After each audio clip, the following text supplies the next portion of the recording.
Why is there so much hate for this little camera? You know, it's amazing to me how many people look at this sub $1,000 camera and complain. And I honestly just don't get it.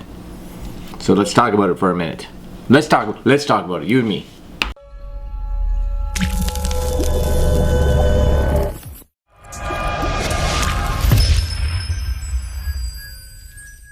So this is the little Canon M50. I just got a little stand on it so I can pop it down on the table nice and fast here, and it doesn't fall over, which is excellent.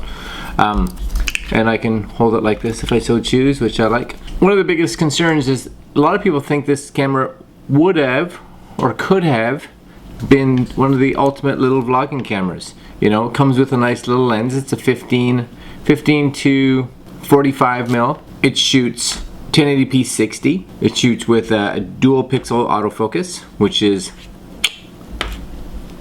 super awesome. But here's the kicker. It shoots in 4K 24, which is fine for most of us, because a lot of us actually shoot in 24 frames as I edit and try to shoot whenever I can in 24. But it has like a double crop. So you end up with instead of a 1.6, you end up with a 2.6 or something. I don't know what this is. It's something like that. It's pretty big of a crop. Really the issue is, and I'm going to talk about this, and I'm going to look at, you guys can't see it, but if you look at the camera I'm shooting with right now, because of the way I'm shooting, you would have no idea, to be honest, what kind of camera I'm shooting with. You have no idea really if this is a camera that I bought just days ago or if it's a camera that I bought almost a decade ago, because I understand the abilities of that camera and I shoot within the constraints of it. For me, and for hopefully you guys, you learn the constraints and what your camera is capable of doing, and then using those tools in scenarios that allow you to use them. For instance, the camera I'm shooting with right now is a Canon 7D. This was one of the first cameras that Canon released with 1080, and I've been using this for 9 years, and it has not let me down at all, ever. Fantastic. Is it a little more tricky to shoot with? Yeah, most definitely, because it doesn't have autofocus, doesn't have all that. So I went to this Canon M50. It shoots in 1080p 60, which is fantastic, because again, for those of us that are shooting in a 24p timeline, I can actually run this at about 40% speed and get a nice slow motion, which is excellent. Or actually edit in 60p if I so choose. And it does shoot in 4K. Now the only thing that you have to be aware of with 4K on this is that crazy crop, and you lose that dual pixel autofocus, so it goes into a contrast based autofocus, which still works. You just have to be aware of it. It just means that you can't be a lazy cinematographer. You have to look at your stuff and set it right. Do you have to set it in manual? No. Can you? Yeah. Does the camera have focus peaking? Yeah, which is actually really cool. And if you like focus peaking and you don't mind that manual setup, you can actually get it to be locked on just perfectly. Is 4K a big thing? It really depends. If you're a YouTube shooter, which is probably the primary target for this camera, 4K may not be that big of a deal because you're editing in 1080. You don't necessarily have or want the hardware requirements, size requirements, time requirements to be able to process 4K video files. So it doesn't matter. You got 1080p 60 with a fantastic color space. It has, like I said, that dual pixel autofocus, and of course the nice screen for when you guys are vlogging. Me too. Does 4K look better?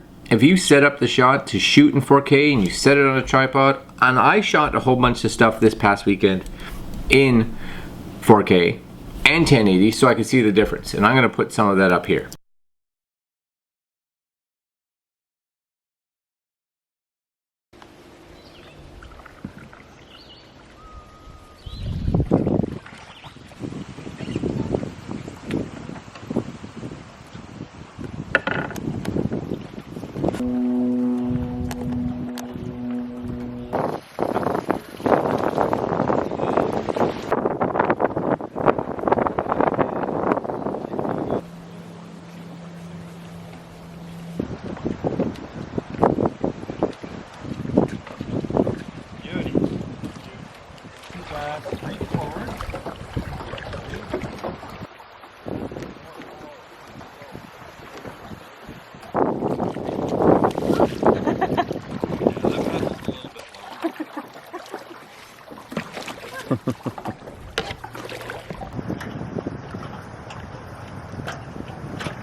for me, you know, 4K definitely looks better. One of the perks, and here's one of the perks, is my wife and daughter were out canoeing, and I only had the one lens with me, and being able to switch to 4K to actually get that extended reach was actually beneficial. If it would have been just as wide, it wouldn't have done me any good.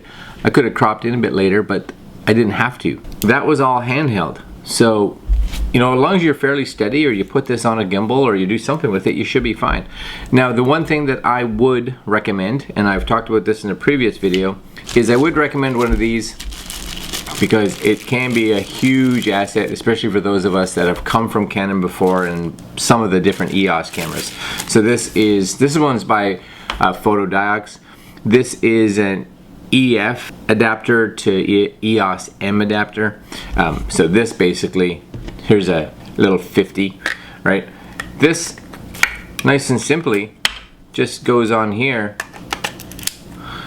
like that, and now this will mount right onto the M50. So that's fantastic. You can literally utilize all your lenses that you have already, and no degradation, no light loss, no, you don't lose your autofocus. It's all rock and roll. You're good to go. Perfect. The M50 is a good camera. A lot of haters out there. I don't understand it. I really like it. Super happy I got this camera, and from this point forward, it'll probably be the camera that I shoot almost everything on. The Canon 7D I have right here will still be here, and it may be used primarily for shooting stuff like this. We shall see. Alright guys, I'm gonna leave you there, because I just wanted to throw that out there, what I think of this little camera, with some samples. Like, comment, share, and subscribe, and we'll talk to you later.